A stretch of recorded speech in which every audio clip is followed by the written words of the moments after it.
Hermanos, el comentarista bíblico John Stott decía que la comunicación es por símbolos, a lo que él se refería a una expresión corporal más que a las palabras. Decía que es igual que al hablar, y sigue diciendo él, porque un hombre no puede solo predicar, debe también vivir. Y la vida que vive con todas sus pequeñas dificultades es una de dos cosas: o mutila su predicación o le da carne y sangre. Hermanos, no podemos ocultar lo que somos.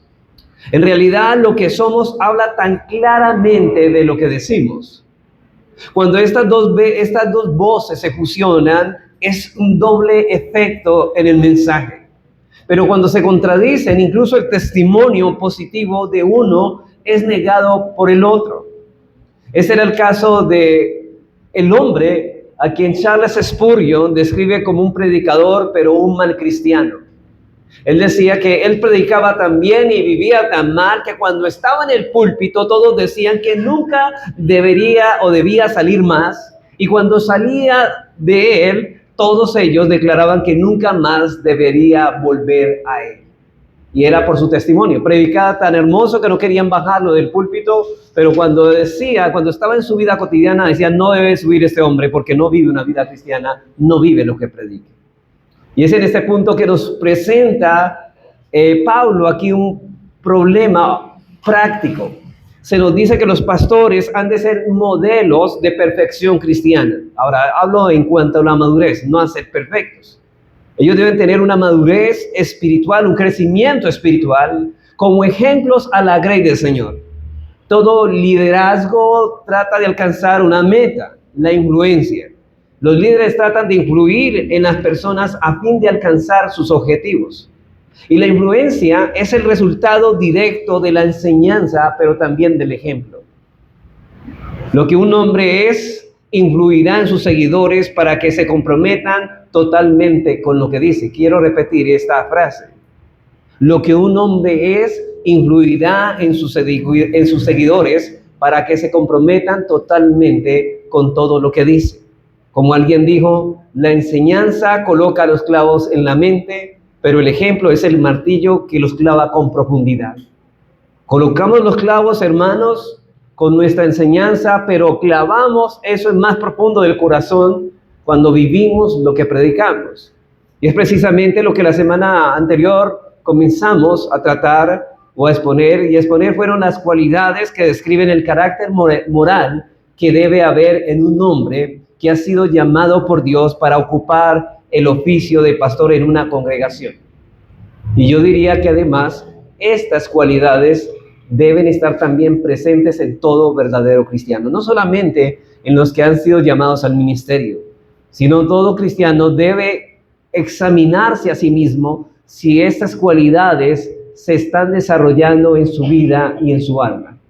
Lo primero que vimos, hermanos, es que este hombre es marido de una sola mujer. Él debe ser fiel a su esposa. No debe haber dudas con respecto a su integridad conyugal. De este hombre, todo el mundo sabe que vive para esa mujer. Él es fiel solamente a esa mujer que es su esposa. La segunda cualidad que vimos que describe a un hombre que ha sido llamado por Dios al ministerio es que es sobrio y prudente. Este hombre es sobrio, es decir, es alguien moderado que sabe controlarse en los momentos, que pueda reaccionar, que cualquier hombre reacciona de otra manera. Es un hombre equilibrado, es un hombre calmado, cuidadoso, templado, que posee autocontrol, dominio propio. Es un hombre que tiene su mente en orden. Es una persona que su mente no es un caos, sino que tiene prioridades. Consecuentemente, este hombre, al ser prudente, al ser así sobrio, es prudente. Es una persona sensata y sabe cómo ordenar correctamente sus prioridades en su vida. Este hombre no se precipita en el juicio, sino que piensa bien las cosas. Es serio, cuidadoso. Él juzga todas las cosas de manera objetiva, por encima de sus propios sentimientos y de sus propios prejuicios. Él nunca piensa mal de alguien sin antes juzgarlo y escucharlo. Nunca dice, este hombre piensa mal antes de saber cómo son las cosas. Y la tercera cualidad que vimos es que este hombre, además de esto, es decoroso. Es una persona ordenada. Este hombre se mueve por principios, no por los instintos o por las circunstancias. Este hombre no permite que las circunstancias los maneje, más bien él maneja las circunstancias, si las maneja bien. Este hombre sabe cómo ordenar correctamente sus prioridades, sabe que primeramente es el reino de Dios y su justicia, y las demás cosas son secundarias porque Dios las añade.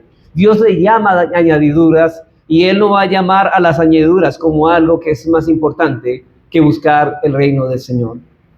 Y la última cualidad que consideramos es que este hombre es hospedador. Él tiene su casa a disposición del necesitado. Los pastores deben ser reconocidos porque sus casas son un refugio para todo aquel que realmente lo necesita. Y hermanos, prácticamente esas fueron las 4 cualidades del carácter moral que debe haber en una persona que es llamado al ministerio pastoral. En esta mañana continuaremos considerando las otras cualidades que describen el carácter moral de aquel que ha sido llamado a este oficio. Y vamos a mirar entonces nuestra quinta cualidad, en quinto lugar, lo que el apóstol Pablo menciona aquí en cuanto al carácter moral. En quinto lugar, ese hombre debe ser apto para enseñar. Dice que sea apto para enseñar. Y este es el único requisito que no tiene que ver de forma directa con el oficio pastoral. O más bien, este es la única cualidad o requisito que tiene que ver directamente con el ministerio pastoral. Ahora, este requisito no lo deben tener todo el mundo, sino solamente aquellos que han sido llamados al ministerio. Y nos preguntamos, ¿por qué Pablo incluye este requisito en medio de las cualidades morales? Bueno, por la sencilla razón que un hombre que posee un carácter moral, o más bien, un hombre que no posee un carácter moral correcto, no es apto para enseñar. Un hombre que no posee un carácter correcto moralmente hablando, no es apto para enseñar. El ser apto para enseñar no es una cualidad que tiene que ver con el intelecto. El ser apto para enseñar tiene que ver con el carácter de ese hombre, porque el carácter de ese hombre va a determinar si esta persona es adecuada, es apto y es apropiada para ejercer la enseñanza cristiana o la enseñanza de Dios. Y esa palabra en griego es la palabra didaskotikos, que aparece solo aquí en 2 de Timoteo 2:24. Esa palabra puede significar apto para enseñar, pero noten que no solamente dice apto para enseñar, sino que esta persona es enseñable además. Es una persona que se deja enseñar. Y estos dos significados están estrechamente relacionados, ya que una persona que es apta para enseñar debe ser una persona enseñable. Para ser apto para enseñar tiene que ser apto para aprender. Debe ser humilde y podemos decir que una persona no apta para aprender no es apta tampoco para enseñar. De modo que la labor de predicar y enseñar es la tarea principal del pastor. La tarea de enseñar, de predicar, es la tarea central del ministerio pastoral. En Efesios 4:11 se llama al pastor maestro, pastor raya maestro, indicando de que no solamente debe supervisar por la grey del Señor, sino que debe ser un hombre que enseña la palabra de manera correcta. Y esa es su labor central, predicar y enseñar. En 1 de Timoteo 4:6 dice el apóstol Pablo a Timoteo le dice en 1 de Timoteo 4:6, si esto enseñas a los hermanos, serás buen ministro de Jesucristo. Y aquí la palabra que quiero recalcar es enseñas. Si esto enseñas a los hermanos, pero noten esto, él debe estar nutrido con las palabras de la fe, o sea que él ha recibido enseñanza y de la buena doctrina que ha seguido. Noten que aquí hay una armonía, una consonancia. Él enseña en lo que ha sido aprendido, porque este hombre ha sabido, ha aprendido, sabe aprender, ahora también sabe enseñar. Y ahí mismo en ese texto, en el versículo 11, ahora esto manda y enseña. Manda y enseña. Versículo 13, entre tanto que voy, ocúpate de la lectura, de la exhortación y la enseñanza. Versículo 16, ten cuidado de ti mismo y de la doctrina. Y más adelante en el capítulo 5, Versículo 17, el apóstol Pablo le dice a Timoteo, otra vez recalcando el ministerio o la labor central del pastorado. Dice, 1 Timoteo 5, 17, los ancianos que gobiernen bien sean tenidos por dignos de doble honor, mayormente los que trabajan en predicar y en enseñar. La predicación, la enseñanza, es la labor central de un pastor, de una persona que es apta para enseñar, que modela con su vida y que predica lo que vive. Segunda de Timoteo 2:15 dice así, también Pablo hace otra exhortación en cuanto a esto, dice, procura con diligencia presentarte a Dios aprobado como obrero que no tiene de qué avergonzarse, que usa bien la palabra de verdad, que usa bien la palabra de verdad. Versículo 24, porque el siervo del Señor, está hablando del líder, del hombre llamado por Dios, el siervo del Señor no debe ser contencioso, no una persona peleona, sino amable para con todos y que apto para enseñar. Otra vez, una vez y otra vez, Pablo recalca que la tarea central, la labor central de un pastor es la enseñanza. Tito 2:1. Otra vez dice, pero tú habla lo que está de acuerdo con quién, con la sana doctrina. Así que la enseñanza y la predicación es la labor principal del pastor y la única cualidad que no se le exige a todos los cristianos. Y aunque todos los creyentes son responsables, hermanos, de transmitir las verdades que han aprendido de la palabra de Dios, no todos tienen el don de predicar, no todos tienen el don de enseñar. No, todos, hermanos, no tienen ese don. Por eso pregunta Pablo, dice en 1 Corintios 12:29, ¿son todos maestros? Y con esa pregunta está diciendo que eso solamente es exclusivo para aquellos que Dios ha llamado y ha capacitado para tal tarea. Y obviamente a la pregunta de ¿son todos maestros? Respondemos no. ¿Todos tienen el don de predicar o enseñar? No. Sin embargo, todo aquel que anhela el trabajo pastoral debe tener tal don. Debe tenerlo. El que es llamado a ejercer el pastorado debe ser apto para enseñar si posee un carácter idóneo. Ahora, noten que yo estoy hablando de una consonancia. No olviden el carácter moral que él debe tener. No es una cosa sin la otra, sino es una cosa con la otra. Él debe tener ese carácter moral, pero a la vez no sirve solamente con tener un carácter moral, sino también tiene que ser apto para enseñar, porque hay muchos cristianos que tienen un carácter moral irreprensible, pero no tienen el don de la enseñanza. Entonces podemos llamarlos pastores. No, tiene que tener esa cualidad además de lo otro. Si posee un carácter idóneo de acuerdo con las cualidades aquí requeridas. De igual manera, si un hombre posee este carácter moral idóneo, pero no es apto para enseñar, no debe ser escogido para el pastorado. Ahora, eso no significa, hermanos, que todos los pastores deben predicar regularmente en el púlpito. En la pluralidad de pastores todos son aptos para enseñar, pero algunos se van a dedicar al ministerio más que otros. ¿Qué es lo que estoy diciendo? Pablo mismo dice a Timoteo que unos enseñan y otros predican. Y en la pluralidad de ancianos, de pastores, puede ser que unos pastores son más fuertes en la enseñanza que en la misma predicación. Pero aquí dice que, por eso dice en 1 Timoteo 5:17, Pablo dice que los ancianos que gobiernan bien sean tenidos por dignos de doble honor. Ellos son cuerpos gobernantes, ellos gobiernan la iglesia, pero no todos predican, no todos enseñan, pero hay algunos que predican y enseñan. Pero él dice, sean tenidos por dignos de doble honor, ¿quiénes? Mayormente los que trabajan en predicar y en enseñar. Ellos mantienen dando enseñanza y predicación. Hay pastores que son dedicados mayormente a esa labor ministerial, pero todos los pastores deben ser aptos para enseñar. Aunque no todos son aptos para predicar, todos deben ser aptos para enseñar. Ahora, la pregunta es como un segundo subpunto de este punto. ¿Qué criterios, hermanos, debemos seguir para identificar a un hombre como un hombre apto para enseñar? ¿Qué es lo que nosotros debemos, cómo podemos identificar a un hombre que Dios ha dotado de ese don de la enseñanza? Bueno, voy a puntualizarlos aquí. Primero, debe tener el don de la enseñanza. O sea que ese hombre, para poder enseñar, debe tener el don de la enseñanza.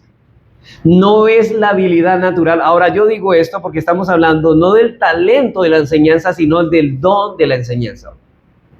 Porque no es una habilidad natural como un talento que hace que alguno sea un buen maestro de matemáticas, de español y química o física. Algunas personas dicen, bueno, si este es bueno para enseñar química y física, pues traigámoslos a la iglesia a enseñar la palabra de Dios. No, eso es un talento natural y estamos hablando de un don espiritual. Hermanos, el don de enseñar es la capacidad que da el Espíritu para enseñar con eficiencia, de manera eficaz, la palabra de Dios. Hay hombres que son grandes oradores, que se convierten al Señor, pero no predican en la iglesia. Y preguntamos por qué. Y es porque no les ha dado ese don. Dios no les ha dado ese don, aunque sean buenos oradores. Así que no es un talento, es un don que Dios da por el Espíritu Santo. Y noten Pablo cómo lo expresa en Timoteo con respecto a esto, en 1 Timoteo 4:14. Ahora ustedes ya están notando porque a estas cartas, 1 Timoteo, 2 Timoteo, Tito, se le llaman cartas pastorales, ¿no? Hablan mucho de la cualidad de un pastor y de la labor de un pastor. Y aquí dice en 1 Timoteo 4:14, dice, no descuides, le dice Pablo a Timoteo, el don que hay en ti, que te fue dado mediante profecía con la imposición de manos del presbiterio. Y el don al que se refiere el apóstol Pablo aquí es obviamente el don de la enseñanza, por lo que dice en el versículo 6, y en todo el contexto de este pasaje. Y es curioso, hermanos, que son las demás personas que se dan cuenta quién tiene el don. De hecho, no es la misma persona la quien se da cuenta de ese don, sino son las demás personas. Primero se enteran los otros y no la misma persona, porque son los demás los que lo ven ministrando y quienes reciben los beneficios de esa administración en el cual Dios ha capacitado a esa persona. Y la pregunta es, ¿y cómo se dan cuenta de que esa persona tiene el don? Ustedes dirán, bueno, ¿y cómo sé que una persona, si está predicando, tiene el don de la enseñanza? Bueno, porque esa persona tiene la capacidad de atraer la atención y de mantener la atención. Por otro lado, tiene la capacidad de traspasar información a su mente, a la mente de su auditorio. Si esa persona tiene esas cualidades, tiene el don de enseñar, de saber traspasar información a la mente y a las conciencias de los demás. Y noten aquí, hermanos, que no estamos hablando del estilo de enseñar, porque todos tienen una manera distinta de enseñar. Usted no puede decir, bueno, ese pastor no me gusta porque habla muy ligero o habla muy despacio. No, eso no es una cualidad de que sepamos que esa persona tiene el don de enseñanza.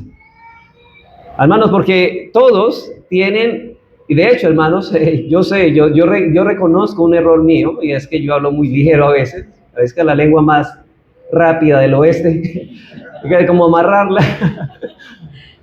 Pero la verdad es cosas que debemos tratar, pero no se refiere a esos estilos de predicación que si uno sí debe moderarlo con el tiempo, porque hay unas personas que hay rápido, otras personas hablan lento, y ustedes se pueden dar cuenta a la luz de si han escuchado a otros pastores. Otros tienen la voz más grave, otros más aguda, otros medio, pero eso no tiene nada que ver, hermanos, con el don de enseñar. Lo que tiene que ver con eso es la eficacia de poder transmitir esa información.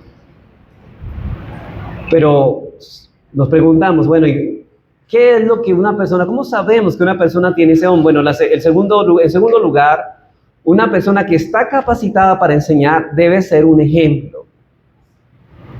Dice el apóstol Pablo a Timoteo en 1 Timoteo 4:11-12, dice, esto manda y enseña. Ninguno tenga en poco a tu juventud, sino, note lo que dice, sino sé ejemplo a los creyentes en palabra, conducta, amor, espíritu, fe y pureza. Pablo le dice a Timoteo, mira Timoteo, antes de pararte al púlpito, tú debes ser un ejemplo para ellos. Si tú eres un maestro, debes enseñar con tu forma de vida, cómo hablas, cómo reaccionas, cómo vives. Pero como Timoteo era joven de edad y podía ser menospreciado, Pablo le dice, ninguno tenga en poco tu juventud, sino sé de ejemplo a los creyentes. Ahora, ¿por qué Pablo lo decía? Porque algunos decían, bueno, este predicador es como más joven que yo, ¿qué me puede enseñar a mí que yo tengo más experiencia en la vida? Hermanos, la madurez espiritual no se trata de los años de vida que tenemos, sino de cuánto tiempo pasamos con el Señor. Si usted quiere crecer y madurar en la fe, es cuánto tiempo pasas con el Señor, en intimidad y en los medios de gracia.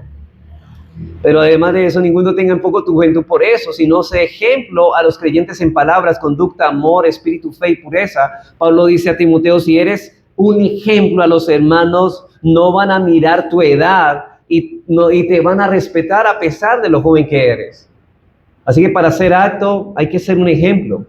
En Primera de Pedro, capítulo 5, versículo 2 al 3, Pablo habla de los pastores que cuiden la grey, pero dice que no de una manera tiránica ejercen su autoridad, sino dicen apacienten o apacentar la grey de Dios que está entre vosotros, cuidando de ella no por fuerza, sino voluntariamente, no por ganancia deshonesta, sino con ánimo pronto, no como teniendo señorío sobre los que están bajo vuestro cuidado, sino siendo ejemplos de la grey, siendo ejemplos. Una persona puede predicar muy bien, pero si su vida no está de acuerdo con lo que predica, su ejemplo va a anular la eficacia de su predicación. Para ser apto para enseñar hay que ser un ejemplo. En tercer lugar, ese maestro, ¿cómo sabemos que una persona tiene el don de enseñanza? Bueno, en tercer lugar, un maestro capaz más bien, debe tener una profunda comprensión de la doctrina. Esa persona, si es apto para enseñar, debe tener una comprensión muy profunda de la doctrina. Imaginen, hermanos, que una persona sea llamada, nosotros, por ejemplo, veamos a una persona que no tiene mucho conocimiento bíblico. ¿Será que esa persona es apta para ponerla al ministerio? No, tiene que tener conocimiento profundo de la doctrina. Un buen ministro de Jesucristo escribió Pablo a Timoteo, dice así, dice él, un buen ministro de Jesucristo escribió Pablo a Timoteo en 1 Timoteo 4:6, está nutrido con las palabras de fe y de la buena doctrina. Él está nutrido, está fortalecido, vigoroso, lleno. Él tiene que dar enseñanza, él sabe. Y de hecho, hermanos, aquí podría decir que este hombre debe tener más conocimiento que toda la iglesia. Debe tener más conocimiento doctrinal y espiritual. Y una de las cosas que sabemos que ese hombre ha sido llamado por Dios es que sobrepasa en el conocimiento doctrinal más que los demás. ¿Qué pasaría, hermanos, si esa persona es la que sabe menos de la iglesia? ¿Podríamos decir que tiene el don de la enseñanza? De ninguna manera, hermanos. Deberíamos bajarlo del púlpito. Richard Baxter, el pastor puritano Richard Baxter del siglo XVII, dice lo siguiente, dice al respecto: no debe ser un bebé en cuanto a conocimiento, el que se enseñará a los hombres todas esas cosas misteriosas que deben conocerse para la salvación. Dice, no debe ser un bebé. ¿O qué requisitos se necesitan para que un hombre que tiene sobre sí una responsabilidad como la que nosotros tenemos? ¿Cuántas dificultades sobre la divinidad para resolver? Por ejemplo, ¿cómo podemos nosotros, hermanos, una persona puede aceptar una herejía como si fuera una verdad cuando no hay conocimiento profundo de la doctrina? Y dice, eso es lo que dice Baxter. Y estas también sobre los principios fundamentales de la religión. ¿Cuántos textos oscuros de la Biblia que explicar? ¿Cuántas tareas a realizar en las que nosotros y otros pudieran zozobrar si en la materia y en el método y en el propósito no estamos bien informados? ¿Cuántos pecadores, o más bien cuántos pecados a evitar, lo cual sin comprensión y previsión no se puede lograr? ¿Cuántas tentaciones sutiles y engañosas deben quedar ante los ojos de nuestro pueblo al descubiertas para que puedan escapar de ellas? ¿Cuántos casos de conciencia graves y hasta intricados tenemos que resolver casi a diario? Y puede un hombre, y pregunta Baxter, ¿y puede un hombre inexperto e incompetente realizar tanto trabajo y un trabajo como este si no tiene conocimiento doctrinal? Desde luego que no. Una persona que está apta para enseñar posee un amplio fundamento doctrinal.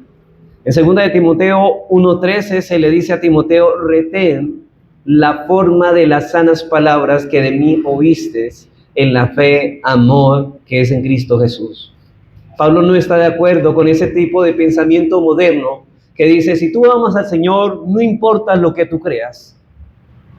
O como van a escoger un pastor, no, es que se ve que ama a Dios, pero no sabe nada. Hermanos, no podrá cuidar de la grey del Señor si no tiene conocimiento en la palabra. ¿Cómo identificará a los falsos maestros? Como dice Basel, ¿cómo sabrán que esos pecados sutiles están arropando a muchos? Él dice más bien, Pablo dice a Timoteo, si importa esto, si tú amas al Señor, retén la forma de las sanas palabras que de mí oíste, en la fe y en el amor y en Cristo. Ustedes han escuchado esas congregaciones que dicen, eso no necesitamos de tanta doctrina, necesitamos es que nos amemos los unos a los otros. Hermanos, eso es neófito, eso no es bíblico, eso no es ser un buen maestro. Eso es llevar a las personas al peligro y a exponerlos a las doctrinas del error. Y en segunda de Timoteo 3:14 le dice Pablo a Timoteo, pero persiste tú en lo que has aprendido. Hermanos, cuando más profundo, y eso usted vea la enseñanza, más aprecia a ese hombre. Cuando más profunda sea la enseñanza de este hombre que se para en ese púlpito, dele gracias al Señor por esa persona, porque está evitando que usted caiga en muchas cosas dañinas. Ese hombre reserva de conocimiento, y dice aquí, cuanto más profunda sea la reserva, el conocimiento doctrinal que tiene este hombre, tanto más calificada y pertinente será su enseñanza. O sea que no se preocupen porque sepa mucho, preocúpense que no sepa mucho.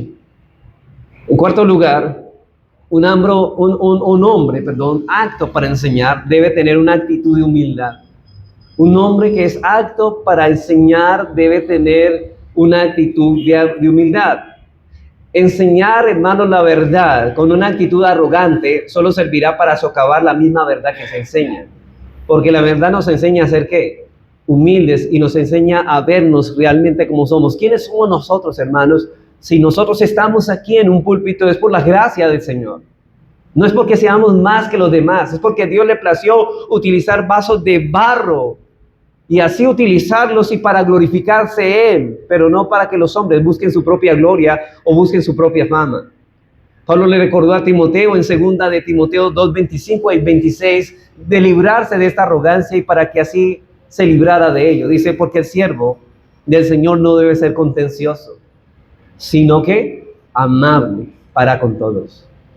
Y note esto, apto para enseñar, sufrido, versículo 25, que con mansedumbre corrija a los que se oponen.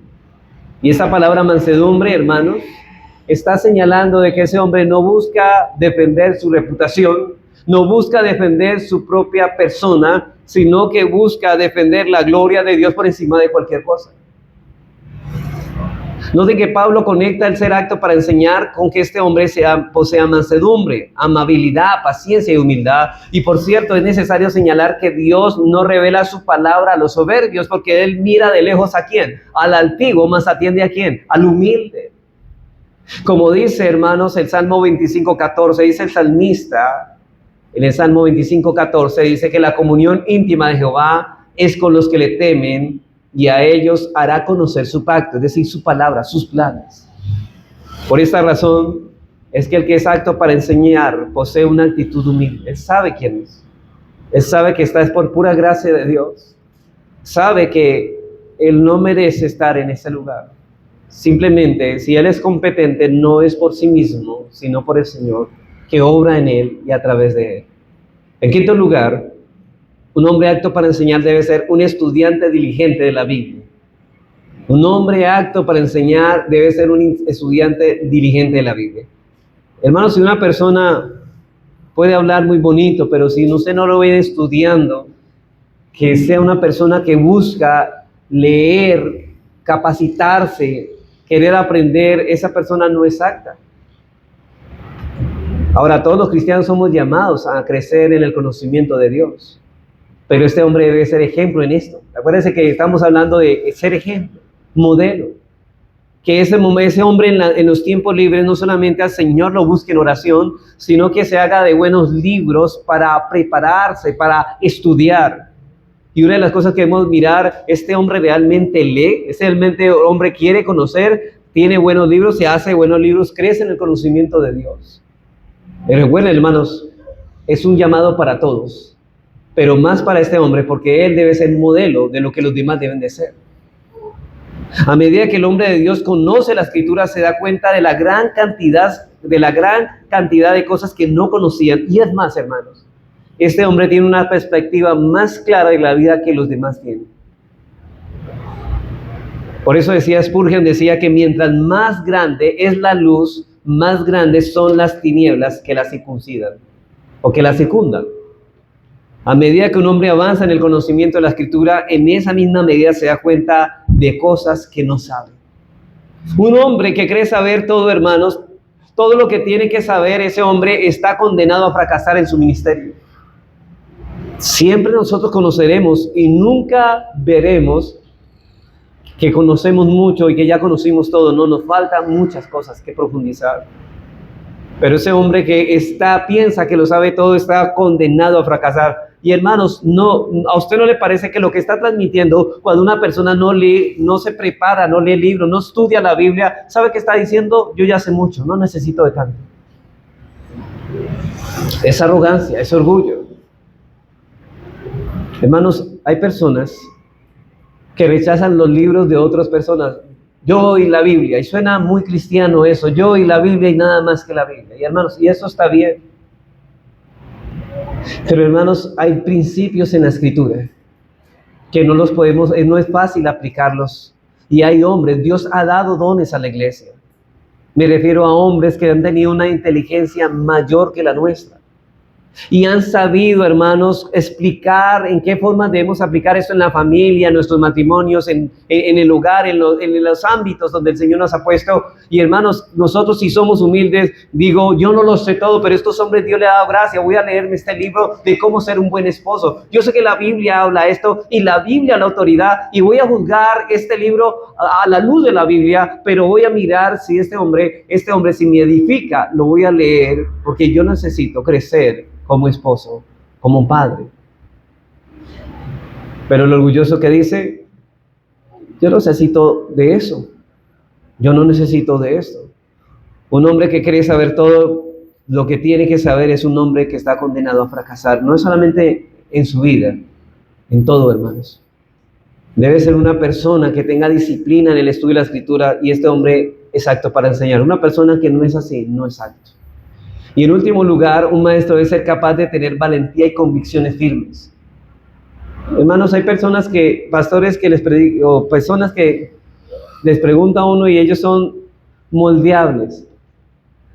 Les preguntan algo y dicen, ay, bueno, sí, no, nosotros no somos así, y comienza a vender la palabra. Dice el Señor, compra la verdad y no la vendes. Hay personas débiles de carácter, hermanos, que por no dejar que la gente se le vaya a la iglesia, porque hay personas que les resulta incómoda la verdad, ¿sabe qué hacen ellos? La negocian. Eso como que incomoda a muchas personas. Yo estoy convencido de que es así, pero no voy a predicar más de eso. Ay, no quiero que se vayan. No, hermanos, este hombre, cuando un hombre se para en un púlpito, es capaz de agradar a Dios antes que a los hombres.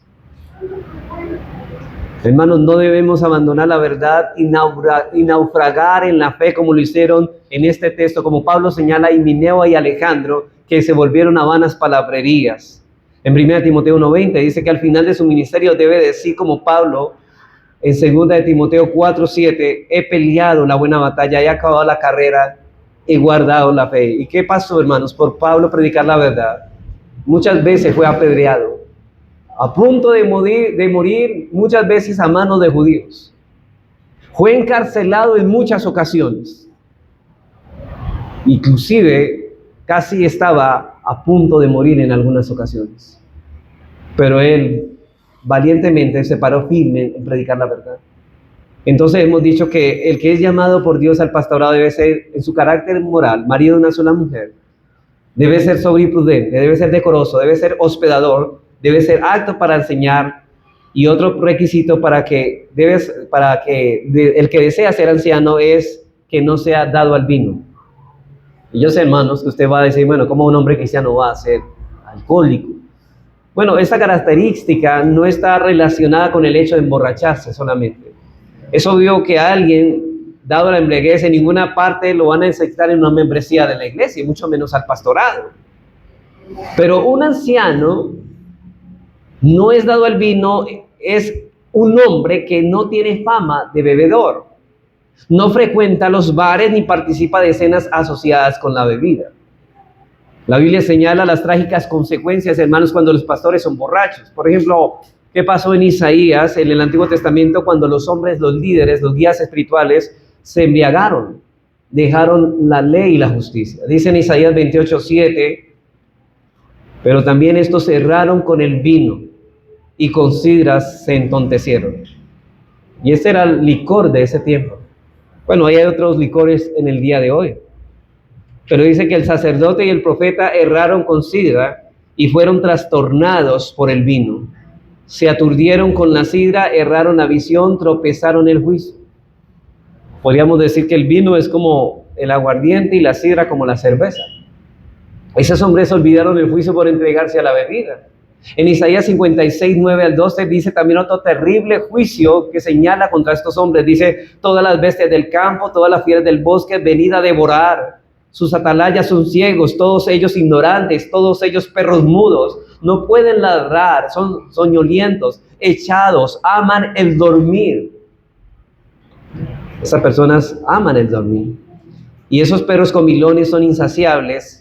Y los pastores mismos no saben entender, todos ellos siguen sus propios caminos, cada uno busca su propio provecho, cada uno por su lado. Venid, dicen, tomemos vino, embriaguémonos de sidra, y será el día de mañana como este, o mucho más excelente. El borracho, hermanos, no tiene lugar alguno en el ministerio, es un ejemplo muy pobre y de seguro será la causa de serio pecado y desastre en la vida de los demás que sigan su ejemplo como bebedores, justificando su indulgencia por la actitud de diferentes de las del mundo. Y hay muchas personas, yo sé, hermanos, y esto lo digo porque hay personas, hay muchos hombres que se hacen llamar pastores y se embriagan en lo oculto. Hay cosas que nosotros no podemos ver, pero hay muchos que lo hacen en lo oculto, donde nadie los ve se embriagan. Y cuyo ejemplo, hermanos, es desastroso para la iglesia. Hermanos, crea que así como dice la Biblia, que el Señor, el que lo busca en los secretos, lo recompensará en público. Quizá hay cosas que hagamos en lo oculto, pero el Señor también, aunque lo haga en oculto, ese hombre será avergonzado en público, aunque nadie lo sepa. Y en los tiempos del Antiguo Testamento, la mayoría de las personas tomaban vino, ya que era un líquido básico para beber. El agua era impura. Ustedes se acuerdan que en ese tiempo no existía agua potable. Entonces, ¿cómo hacían para depurar el agua? Mezclaban vino con agua para depurar el agua. De hecho, Pablo le dice a Timoteo que toma un poco de vino con agua para purificarla por causa de tus problemas estomacales. Y desde luego, aquí no estamos hablando, hermanos, de la purificación, porque el vino era una bebida de ese tiempo. No estamos hablando de, como tal, de cosas como estas, sino de la embriaguez, que muchos se dan al exceso de estas cosas.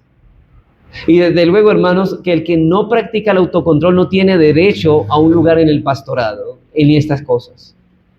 Por ejemplo, así que el que estaba comprometido con la abstinencia, y Pablo le dice a Timoteo en 1 Timoteo 5:23, ya no bebas agua, sino usa de un poco de vino por causa de tu estómago y de tus frecuentes enfermedades. La pregunta es, ¿acaso Timoteo no sabía que el agua se depuraba con vino? Él sabía eso. Entonces, ¿por qué Pablo se lo dice? El problema es que Timoteo estaba renuente a hacer eso porque él tenía mucho miedo de ser descalificado para el ministerio. Tomar solamente agua estaba contribuyendo a su pobre salud. Esto quiere decir que este vino no intoxicaba, desde luego que sí, intoxicaba si era bebido en exceso o si era una bebida mezclada con especias. Por eso dice en Isaías 5:22, hay de los que son valientes para beber vino y hombres fuertes para mezclar bebidas. Ellos mezclaban las bebidas con unas hierbas para que fuera más fuerte. Y hermanos, aquí hago una advertencia. Debemos tener cuidado con el uso de calmantes. Usted ha escuchado a personas que no pueden dormir y cada vez se han acostumbrado, ay, voy a tomarme un calmante para poder dormir. No es que cada vez, hermanos, que no se pueda dormir, me tomo una pastilla, eso no es correcto. Un hombre que depende de pastillas para dormir, esa persona no está actuando en el marco de la voluntad de Dios, hermanos, cuidado. Yo no digo que si es medicada por un médico, podemos hacerlo, pero no hay que depender de esas cosas.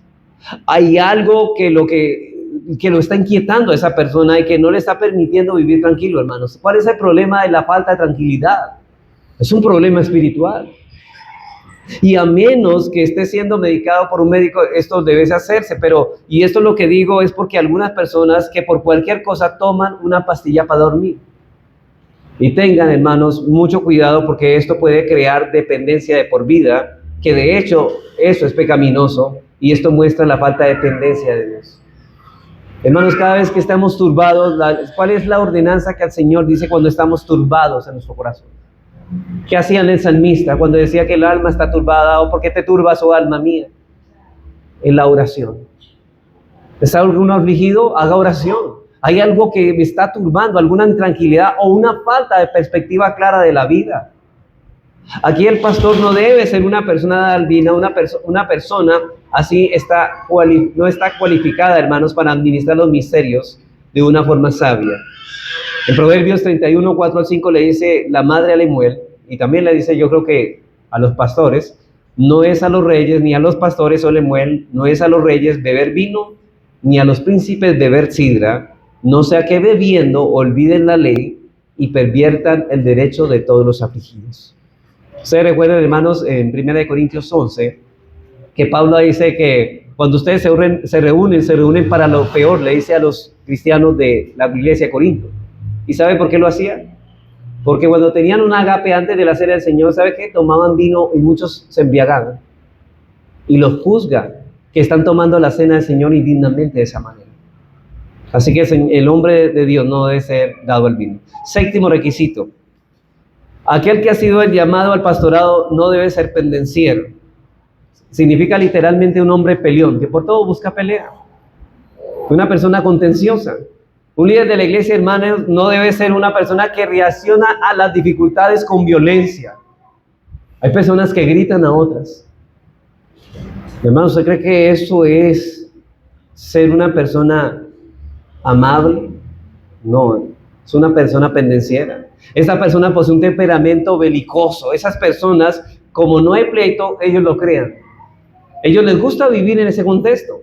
A esa clase de personas son las que son a los que le toca decirles, por favor, cálmese.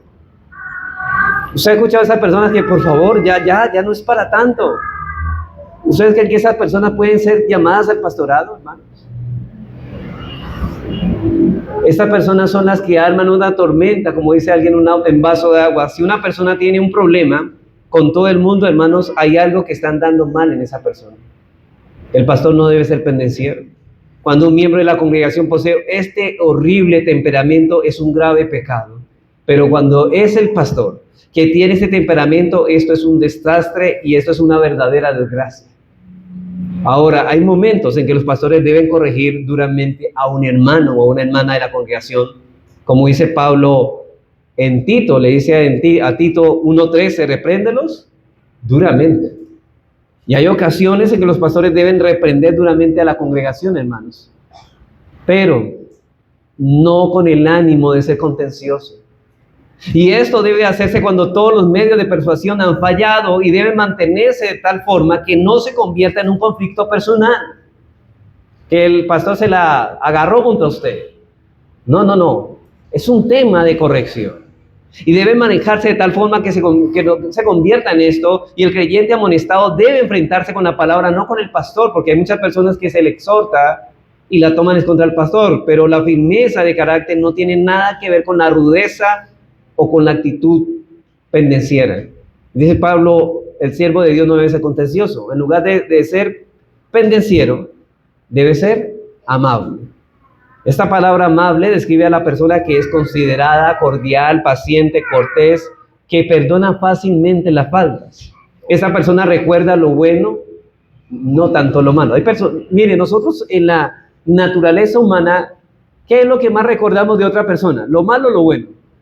Lo malo, siempre es lo malo. Pues el pastor no debe estar pensando solamente en lo malo de esa persona, sino más en lo bueno. Debe ser amable. Esa persona no guarda una lista de todas las cosas malas que han hecho, no guarda rencor. Y por cierto, muchos hombres dejan el ministerio porque no pueden aceptar las críticas.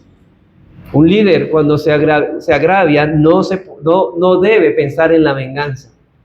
Dice Pablo, el siervo del Señor no debe ser contencioso, sino amable. Y 25, que con mansedumbre corrija a los que se oponen. Mire que hay firmeza, pero esa firmeza está mezclada con mansedumbre.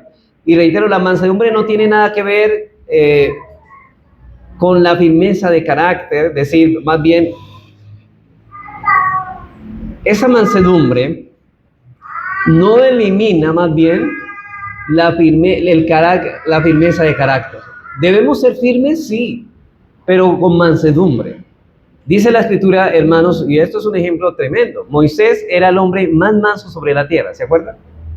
¿Y qué pasó cuando descendió del monte Sinaí y encontró a los israelitas adorando a un becerro de oro que habían hecho? Dice que lo molió y dice que el polvo del becerro lo molió y lo echó en el agua y se le hizo comer a todos de una tribu. Se los hizo tomar. Y era un hombre manso. Y después hizo que degollaran a más de 3,000 personas. Y era un hombre manso. Ahora, eso no elimina la firmeza por el celo del Señor. Ahora, también se registra en la Escritura que el mismo Señor Jesús se describe como un hombre manso. Él dice, aprended de mí, que soy manso y humilde de corazón. Hermanos, ¿qué pasó cuando él llegó al templo de Jerusalén y vio que la casa de oración la habían hecho casa de mercado o cueva de ladrones? ¿Qué cogió? Cogió unos azotes de cuerdas y ¿sabe qué hizo? Él lo dijo, ay, váyanse de aquí que están profanando la casa de Dios. No, él tomó con firmeza esos látigos e infligió azotes contra ellos para sacarlos de la casa de Dios, de la cueva de ladrones. Y esto es lo que hacía. Esto no lo hacía por alguna ofensa personal, sino que lo hacía por el celo del Señor. Dice, el celo de la casa del Señor me consume. El celo por tu casa me consume, perdón. Un hombre manso es aquel que usa todo lo que tiene para defender a Dios, pero cuando a él lo hieren, él es amable, pero también es apacible. A él no le importa tanto los ataques contra él. A él lo que le ofende no es que lo hieran a él, sino que deshonren al Señor. Y en último lugar debe ser apacible. Bueno, en último no, penúltimo. Es una persona pacífica que no está dispuesta a pelear.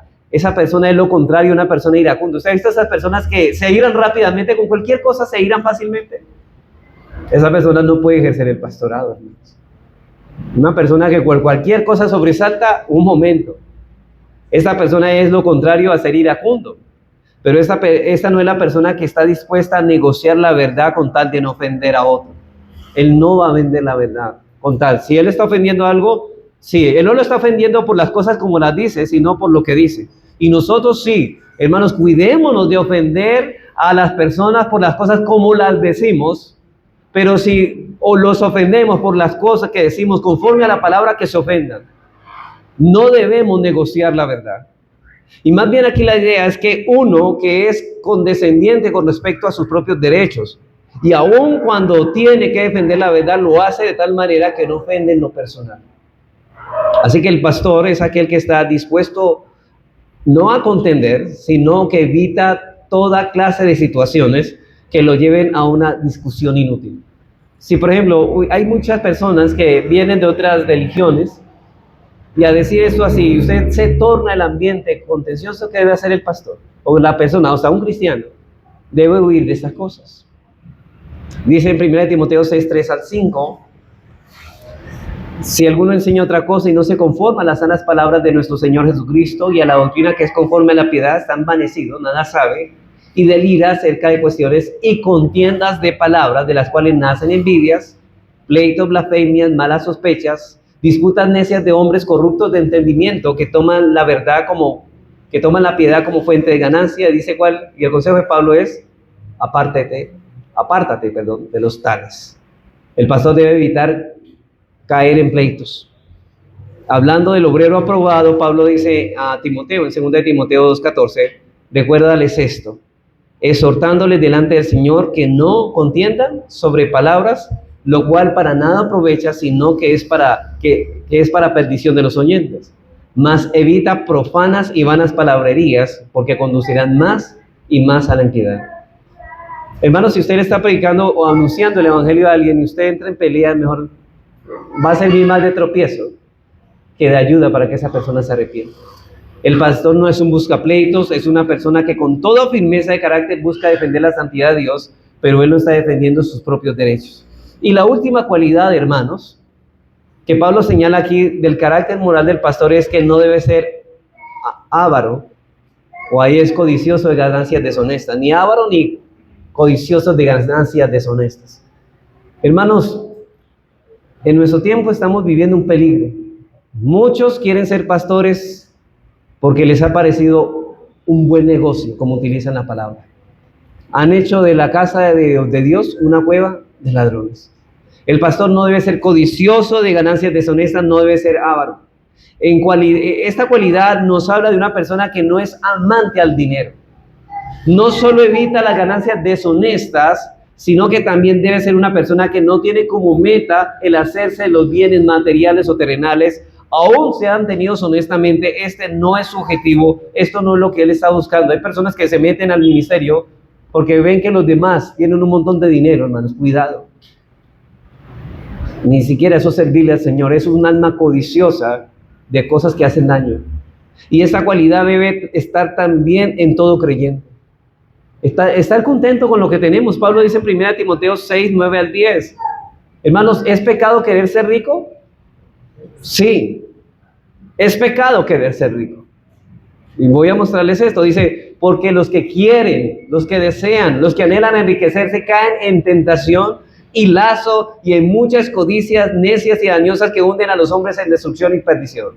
Ahora, claro, es pecado desear ser rico, pero no es pecado ser rico. Es una cosa muy distinta. Ser rico no es pecado, pero querer serlo sí. Dice, porque raíz de todos los males es el ¿qué? El amor al dinero. Hay gente que sueña con ganarse el baloto, la lotería. Hermanos, ¿qué hay en su corazón? Codicia. Y esa persona, dice Pablo, con que tengamos sustento y abrigo, estemos contentos. Dice, el cual codiciando a algunos, ¿qué pasó con eso? Cuando codiciaron todas estas cosas, se extraviaron de la fe y fueron traspasados por muchos dolores. Hermanos, ¿cuántas personas por querer tener más bienes materiales se apartan de la iglesia del Señor? Dejan todo por el dinero, por un mejor trabajo, pero olvidan lo más valioso, su alma. Ningún creyente que tenga como meta hacerse rico está caminando en santidad. Hermanos, porque si la codicia es un pecado que hay que mortificar, entonces esa persona no está mortificando, lo está alimentando. No está caminando por la santidad, porque la santidad es conformarnos al carácter de Cristo, mortificando lo que no se parece a Él, en este caso la codicia, y cultivando las virtudes que están en Cristo, el contentamiento. Esa persona no está contenta con lo que tiene, anhela más de lo que el Señor le ha dado, y es una persona codiciosa y realmente pone su esperanza en las riquezas. Un creyente no debe desear hacerse rico. No estoy diciendo, hermanos, que es pecado ser rico, vuelvo a repetirlo, porque hay personas que Dios prospera por su fidelidad, porque se trabajan, pero es en el anhelo de ellos. Pero tener en la vida como meta hacer dinero es una perversión que no solo lo llevará a usted a apartarse de la fe, sino que también le destruirá su vida, porque será traspasado, dice Pablo, por muchos dolores. Y eso significa el infierno mismo. Por eso dice, y hay muchas personas, hermanos, que tienen a Dios para hacerse ricos. ¿No es la teología de la prosperidad?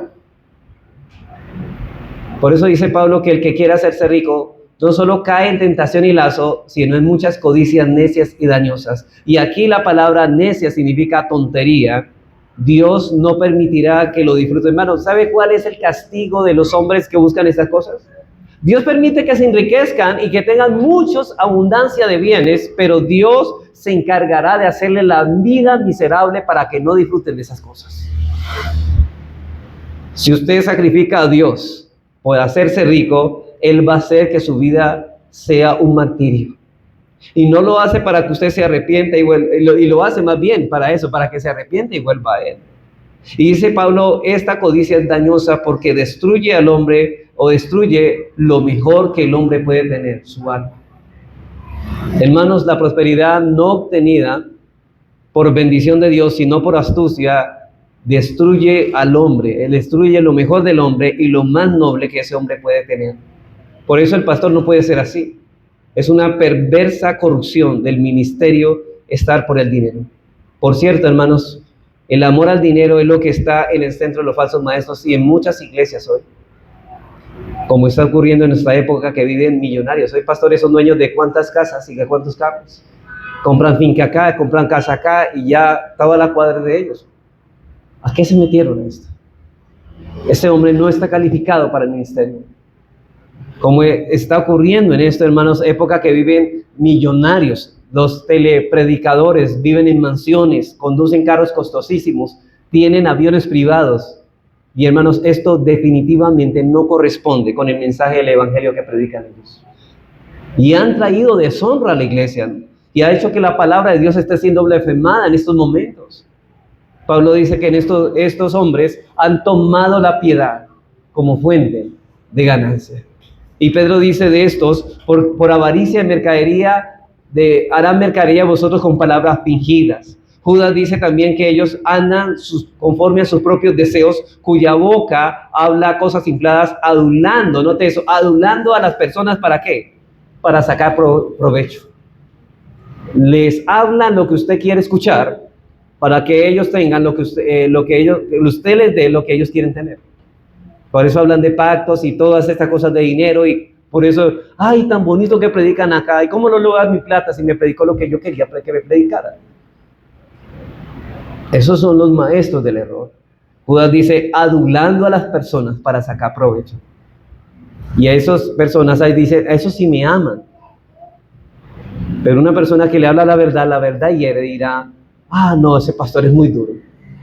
Yo no estoy de acuerdo. ¿Qué dice Dios en su palabra? Fieles son las heridas del que ama, pero inoportuno los besos de los que aborrecen. Y los que aborrecen el alma de los demás aborrecen su propia alma porque se han dado al dinero y a la codicia. Por eso muchos se están apartando y muchos se están caminando por una senda ancha que los lleva al infierno. Y una vez más Pablo habla de ellos, dice que tales personas no sirven a nuestro Señor Jesucristo, como dicen en Romanos, sino a sus propios bienes. No hay nada de malo en ser rico, tampoco es malo disfrutar de las riquezas, hermanos. No es malo disfrutarlas. Porque en 1 Timoteo 6:17 se manda a los ricos de este siglo, manda que no sean antiguos, ni pongan la esperanza en las riquezas, las cuales son inciertas y no en Dios. Pero note lo que dice, en el Dios vivo que nos da todas las cosas en abundancia para que las disfrutemos. Pero cuando esas riquezas son obtenidas usando la piedad como medio de ganancia, eso es una verdadera perversión abominable delante de Dios, hermano. Si usted tiene sus riquezas y la riqueza suya lo están apartando de Dios, esas riquezas son una maldición para usted. Tampoco, hermanos, yo tampoco estoy de acuerdo que un pastor tenga que vivir lo más miserable que pueda. Tampoco. Porque en 1 Timoteo 5:17 dice, los ancianos que gobiernan bien sean tenidos por dignos de doble honor, mayormente los que trabajan en predicar y en enseñar. Pues la Escritura dice, no podrás gozar en el buey que trilla, y digno es el obrero, ¿de quién? De su salario. Cuando un hombre se dedica al ministerio, ese ministerio reporta beneficios económicos para el poder vivir y mantener a su familia. Ese es el salario digno. Pero una cosa es vivir decentemente y aún disfrutar de las oportunidades, hermanos, que Dios da a sus hijos, y dentro de los hijos están los pastores también. Pero una cosa es muy distinta, es que trasquile a las ovejas para su propio beneficio personal. Los pastores no deben ser codiciosos de ganancias deshonestas, ni tampoco ávaros. Concluyo, hermanos. Así que los que aspiran a tener una función de liderazgo en la iglesia, hermanos, deben compararse con estas características morales ante los ojos de Dios. Y antes de que los ordenen al servicio, nosotros debemos considerar lo que Dios está diciendo en su palabra. Así, hermanos, que la próxima semana, el domingo, seguiremos hablando de otras cualidades que deben estar presentes en aquel que ha sido llamado por Dios. Por último, quiero decir que Dios nos dé hombres moralmente competentes para dirigir la iglesia a través de estos tiempos tenebrosos. Vamos a orar.